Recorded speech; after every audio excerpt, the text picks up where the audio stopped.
कि तुम हंसो और जग रोए। क्या व्यक्ति था, क्या जीवन था, क्या रस था, क्या चरित्र था। जैसे कोई पानी पिला दे तो पानी कभी नहीं कहता कि मैंने आपको ठंडक दिया है, आपकी प्यास को बुझाया है, आपको ठंडक प्रदान किया है, बल्कि पानी का ये कैरेक्टर है, पानी का ये स्वभाव है, पानी का ये चरित्र है कि वह ठंडक ही देगा, प्यास को ही मिटाएगा। संत महात्मा का भी यही जीवन होता है। सूरज बाबू संतों वाला जीवन जी है। तब तो उन्होंने ऐसा कदम उठाया कि आज के दिन कोई शादी का सालिया बंगाल में तो सास अगर पहले कहती है आज के बारी खावा दावा होगा, आपकी होटले चलो वही करे खावा दावा होगे, नागपुरी बाड़ी आपको सास अगर कोई होटल में, कोई रिसोर्ट में, कोई कहां जाके मना रहा है, पैसों को कर रहा है। लेकिन भगत के जीवन में जब खुशियां आती भी है तो जब परिवार के बीच में बांटता है, परिवार के बीच में बनाता है। और साथ अगर कोई समस्या भी आ गई, कोई घबराहट नहीं है, गरीब निवास तेरी कृपा से बिछाया है, दिन के बाद रात है, रात के बाद दिन है। और आपने जिनके जीवन में देखा है कोई उतार चढ़ाव नहीं। और आपको पता है सूरज की पहली किरण उषा कहते हैं, तो पहली का नाम भी उषा है। और इतनी बड़ी दीदी साथ में चाहिए जहां उषा और किरण दोनों साथ हो तो फिर डरने की क्या बात है। गॉड हमारे साथ तो फिर डरने की क्या बात। आपका सालगिरह हो, जन्मदिन हो, सब मुबारक है, मुबारक है, मुबारक।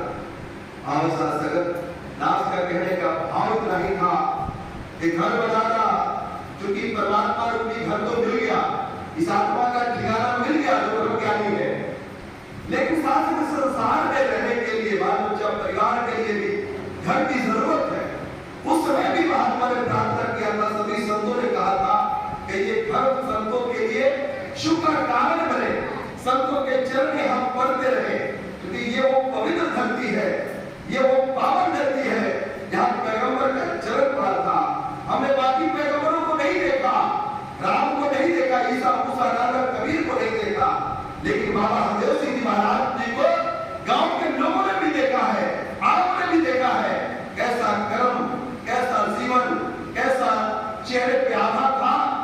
सास जिस गली से निकले लोग खड़े हो जाते थे दर्शन के लिए, जो जानकारी नहीं था वो भी कहता था अद्भुत शास्त्र के इंसान है, अलौकिक शक्तियों के मालिक है।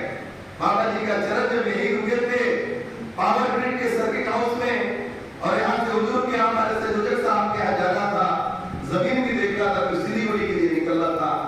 मेजर जेडी शर्मा जी जो आर्मी से रिजाइन करके बाबा जी के कहे पीए के रूप में स्टेज के पीछे 8-8 घंटा खड़ा रहते थे।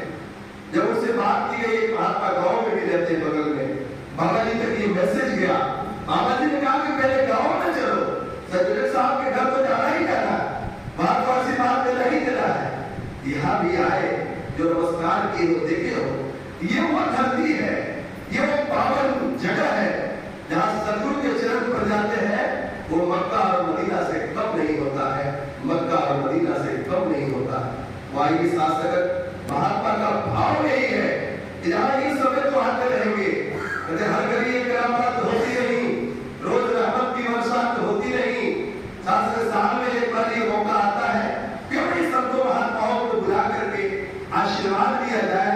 हमारे गांव में, आस में, पड़ोस में रहने वाले लोगों तक भी ये प्यार का पैगाम, ये मोहब्बत का पैगाम, ये सद्गुरु का सत्य का पैगाम उनके कानों तक भी पहुंचाया जाए कि ये जीवन बार बार नहीं मिलने वाला है, एक ही बार मिला है, शास्त्र दोबारा नहीं मिलेगा। तुलसीदास जी रामचरितमानस में लिखे कि बड़े भाग मानुष तर पावा, ऐसा नहीं कि बड़े भाग हाथी तर पावा, बड़े भाग कोई और तर पावा, क्यों नहीं लिखा? क्योंकि मनुष्य को ही केवल अधिकार है ये परमात्मा की प्राप्ति कर सकता है। 33 कोटि देवी देवता है, वो भी तरसते हैं अपनी पंक्ति सुनिया। बड़े भाग मानुष तर पावा, सुर दुर्लभ, सुर देवताओं को भी कहा गया है, देवताओं के लिए भी दुर्लभ है। देवता भी तरसते हैं कि मुझे अधिकार तो जाता है, मैं लोगों को वरदान तो दे देता हूँ, लेकिन 84 का फेरा लगा हुआ है, मुझे मुक्ति नहीं मिल सकता। हे परमात्मा, एक बार मनुष्य का जोड़ी दे दीजिए, एक बार मनुष्य के जीवन में भेज दीजिए,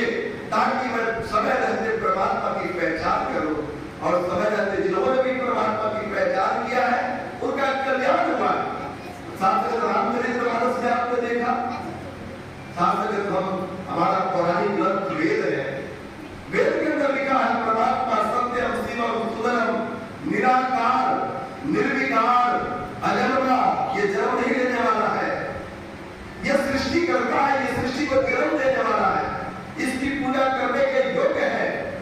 वेद के अंदर लिखा गुरु ब्रह्मा गुरु विष्णु गुरु देवो महेश्वर गुरु साक्षात परब्रह्म तस्मै श्री गुरुवे नमः। वेद को इतना आदर से बांधते हैं, लाल कपड़ा में बांध करके घरों में रखते, विचार करिएगा। फिर अगले श्लोक में क्या लिखा?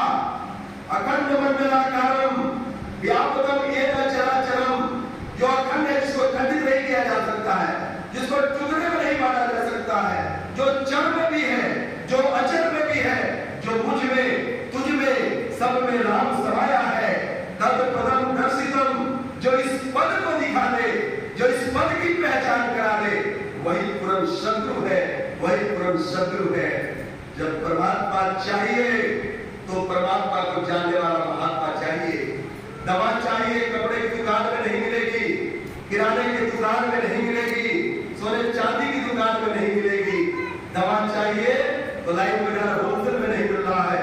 हम सिलीगुड़ी में जाते हैं, कटिहार जाते हैं, भागलपुर जाते हैं, यहाँ नहीं मिलता है, हम पटना तक प्रयास करते हैं कि दवा की दुकान में ये दवा मिल जाए, वहां नहीं मिलता, हम दिल्ली तक प्रयास करते हैं, विदेशों तक प्रयास करते हैं। दवा दवा की दुकान में मिलेगी, कपड़ा कपड़े की दुकान में मिलेगी, सोने सोने की दुकान में मिलेगी। परमात्मा कहाँ मिलेगा? परमात्मा तो हमारे अनुष्ठक है, परमात्मा को जानने वाला महात्मा जिस दिन जीवन में आ गया, परमात्मा सामने विराजमान है। शास्त्र भगवान राम का हर साल